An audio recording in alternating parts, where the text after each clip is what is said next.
stepped off the landing craft into ankle-deep salt water and dragged a wooden crate up the beach. Inside the crate were Garand rifles oiled and packed in cosmoline. The Marines watching from the tree line had been on that island for 67 days. They had buried friends. They had eaten captured Japanese rice. They had killed Colonel Kona Ichiki at the Tenaru River with bolt-action Springfields that their fathers might have carried in 1918. And when the first Marine saw what came out of that crate, his face did something the soldier never forgot. It was not gratitude. It was closer to envy. 12 nights later, on October 25th, the Japanese 17th Army threw 3,000 men at the eastern perimeter of Henderson Field.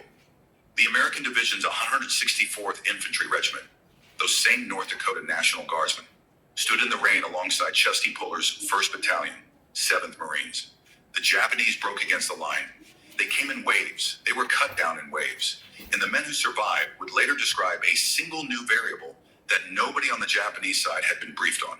Japanese field manuals captured later stated that American infantry carried bolt-action M1 No-3 Springfields, 5 rounds per magazine, perhaps 15 aimed shots per minute, plenty of time between bolts for a banzai charge to close the gap. The doctrine had carried them from Mukden to Manila on exactly that assumption. What they ran into at Henderson Field instead was a semi-automatic rifle firing 8 rounds of .30-06 as fast as the trigger could be pulled. A single American squad with a new weapon put more lead into a tree line in 30 seconds than an entire Japanese platoon firing Arasakas. Post-war interrogations recorded the same Japanese reaction over and over, a belief at first that they were facing concealed machine guns. But here's the part of the story that is never told properly. This rifle the Japanese were so unprepared to face, the one Patton would later describe as the greatest battle implement ever devised, was not the rifle the United States had originally adopted. The first version had been wrong, officially wrong. By the U.S. Army's own written admission, the original design was a mistake. 48,000 had been built and quietly recalled. The man who designed it had spent the years before Pearl Harbor tearing apart his own work while Hitler annexed Czechoslovakia. The word mistake in the title sits inside quotation marks for a reason. There are actually 2 mistakes in this story. One real, one imagined. And the difference between how the U.S. Army treated them is the entire reason a soldier in a flooded foxhole on Guadalcanal had a weapon that could stop a banzai charge. To understand that, we have to go back to a French-Canadian boy sweeping a Connecticut textile mill at the age of 10, and to a single document signed in October 1939 that almost no one outside a small office in Washington has ever read. Jean Canches Garand was born on January 1st, 1888, on a farm near Saint-Rémy, Quebec. He was one of 12 children, 6 boys, 6 girls. When his mother died in 1899, his father moved the family south to Jewett City, Connecticut. The children went to work in a textile mill where Gene, by then writing his name as John, learned English while sweeping floors. He was 11 years old. He attended exactly 1 more year of school after that.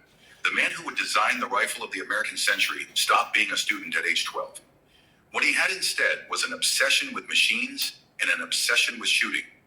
A gun club near the family's house left target rifles at the Garand home between matches.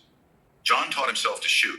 He apprenticed as a machinist at Brown & Sharp in Providence in 1909. He took correspondence courses in engineering at night. By 1917, when the U.S. Army put out bids for a light machine gun design, the man without a high school education submitted plans the War Department actually bought.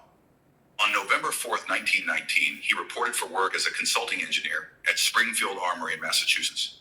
He would walk through those gates every working day for the next 34 years. His assignment, in the deliberately plain language the Ordnance Department preferred, was to design a self-loading infantry rifle to replace the bolt-action Springfield model, 1903. Nobody had ever built a successful one for a major army. The British had tried, the French had tried, the Germans were trying. The .30-06 cartridge with its enormous chamber pressure kept defeating every prototype. 15 years of work followed. Trial and error, failure, incremental progress, mostly invisible to the public, paid for on a civil service salary that never made Garand a rich man. He patented the basic action in 1934. The U.S. Army standardized the design on January 9, 1936, as the U.S. rifle caliber 30 M1, the first standard-issue semi-automatic infantry rifle in the history of warfare. Mass production began at Springfield in September 1937. 10 rifles per day, 945 in all of 1937. With Europe sliding toward war, The new American service rifle was crawling into existence at a pace that was alarming. And then, as the first units began carrying it into field exercises, something began to go wrong. Garand's original design used a system known informally as the gas trap.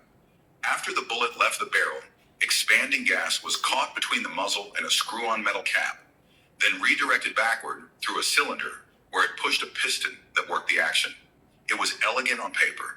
It worked in testing, but once the new weapon began to see real field service, a list of weaknesses started showing up in reports from the troops. The screw holding the gas cylinder plug in place could loosen with sustained firing. When it loosened, the cylinder shifted out of alignment. A misaligned cylinder put a metal lip directly in the path of a bullet, leaving the muzzle. On a few of these early rifles, the projectile struck that lip and blew the entire gas cylinder off the end of the barrel. Carbon fouling was worse, almost impossible to clean with a normal patch and rod.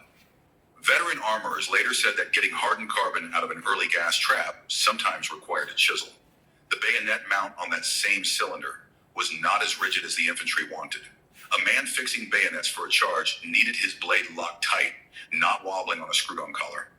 These were not catastrophic problems. Most rifles fired thousands of rounds without blowing themselves apart, but they were real. They were the kind that compound over time in mud, in heat, in dust, under the kind of neglect combat imposes on equipment. By 1939, men in the field were noticing. So were the ordnance officers in Washington. This is the moment in the story where most armies in history have gone in a particular direction. The direction is denial. Nobody wants to admit that the new wonder weapon, the one the budget was fought for, the one already in production, is not quite what was promised. In 1939, with war already burning in Poland, the political math pointed in one direction. Keep building what you have. Ship it. Hope the flaw does not matter. But here is what almost nobody mentions when they talk about the M1 Garand. The mistake the title refers to was not the flaw itself. Every weapon has flaws. The Arasaka had flaws. The Mauser had flaws. The Mosin Nagant had flaws. What turned a piece of metal in a Connecticut warehouse into a weapon Japanese soldiers would learn to fear in jungles thousands of miles away was not the flaw in the design. It was the document that admitted the flaw existed. Signed in a quiet Washington office in October of 1939, 3 years before the 164th Infantry waded ashore at Guadalcanal, 2 years before Pearl Harbor. What happened in that document and what the U.S. Army did about it is the part of the story that explains every Japanese officer's confused face in every captured photograph from the Pacific. If the Army had done what most armies do, buried the report, kept the rifles in production, shipped the flawed version into combat, the history of the Pacific War would read differently. Henderson Field might have fallen. Banzai charges might have worked.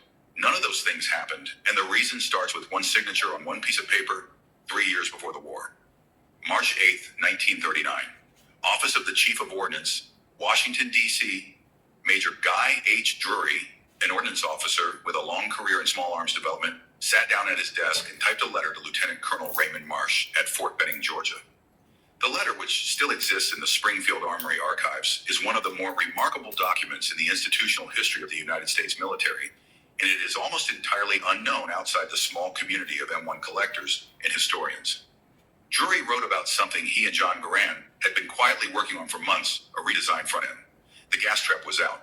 In its place, Garand had developed a much simpler arrangement, a port drilled directly into the barrel near the muzzle through which propellant gas would be channeled into a smaller cylinder to drive the operating rod. No screw-on cap, no false muzzle, no misalignment risk. The new system was easier to clean. It was stronger.